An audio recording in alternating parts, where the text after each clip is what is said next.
Hey guys, this is Andrew with MyPro Wireless. Today we're going to be removing a iPad mini FPC digitizer connector. This seems to happen a lot whenever you're taking the digitizer off. The gold pins will get pulled out. But don't worry, we can fix that here at MyPro Wireless. As you can see, we're just adding a nice bit of flux and some heat. Now sometimes these connectors will come right off, but usually once one side comes up, it'll wither like a flower, and I tend to have to pick it off. Just get it off the best you can without damaging the pads or any of the components around it.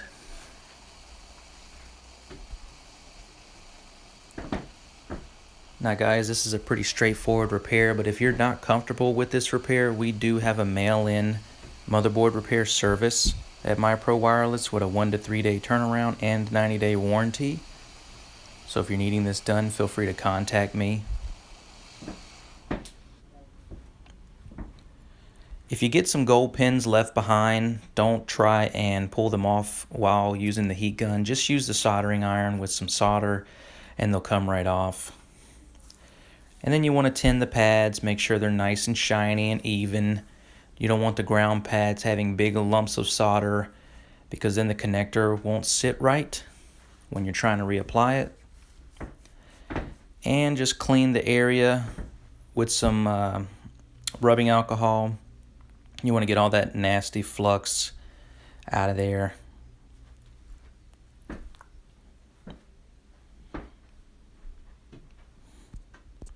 As you can see, I like to go overboard with the cleaning.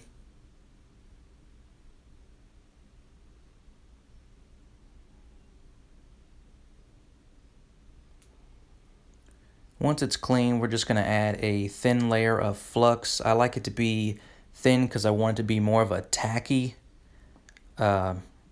surface. That way when I lay the connector down, it'll kind of just hold it where it needs to be, so that when I apply the heat, the connector will just sink down into place. Because you don't want to use the tweezers there, because once you add heat, the connector is going to soften and you may damage the connector somehow.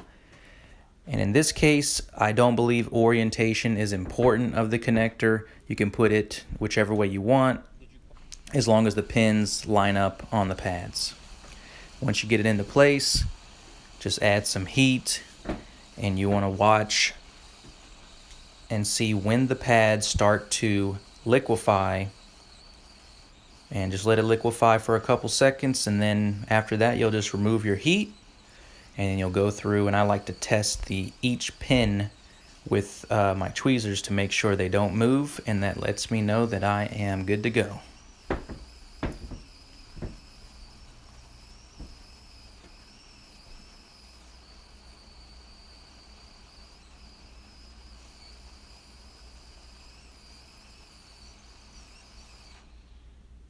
And that's it, guys. Like I said, if you need this repair, feel free to contact us. Have a great day.